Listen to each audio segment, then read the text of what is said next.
Pria itu hanya berniat mengusir si pencuri. Namun tiba-tiba jam dinding berbunyi. Karena suara lonceng itu, ia pun menarik pelatuk. Saat istrinya menyalakan lampu, ia melihat sosok asing yang tertembak olehnya. Jack tidak bisa percaya bahwa ia baru saja membunuh seseorang. Polisi segera tiba di tempat kejadian. Sheriff memeriksa identitas pencuri itu dan mengatakan pada Jack agar tidak panik. Itu murni tindakan membela diri.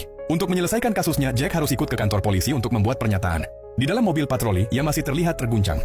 Sesampainya di rumah, Jack dan istrinya duduk lemas di lantai, menatap noda darah di dinding. Mereka tidak tahu bahwa kejadian ini akan mengubah hidup tenang mereka. Kabar bahwa Jack membunuh pencuri itu masuk koran. Tapi karena ini terjadi di Texas, di mana kasus pembunuhan sudah dianggap hal biasa, Sheriff mengatakan pada Jack bahwa pencuri yang ditembaknya akan dimakamkan besok. Namun Jack ingin tahu apakah pencuri itu punya keluarga. Sheriff berkata, pencuri itu memiliki seorang ayah yang dipenjara. Dan kebetulan tepat hari itu sang ayah baru saja bebas. Ucapan itu membuat Jack merasa ada bahaya yang mengintai. Untuk mencegah kemungkinan balas dendam dari ayah si pencuri, Jack memasang kunci pintu yang lebih kuat. Namun setelah ia menerima telepon dari seseorang yang tidak dikenal, ia mulai gelisah. Orang di ujung telepon tidak mengatakan apa-apa. Itu membuat Jack curiga bahwa itu adalah ayah si pencuri. Karena takut, Jack tidak tidur sepanjang malam. Ia duduk di ruang tamu, berjaga. Keesokan harinya, setelah berpikir panjang, Jack memutuskan pergi ke pemakaman untuk melihat makam pencuri itu sendiri. Tiba-tiba seorang pria tua muncul di samping mobilnya. Jack langsung tahu, itulah ayah si pencuri yang baru dibebaskan. Dan kata-kata berikutnya dari pria tua itu membuat Jack semakin ketakutan.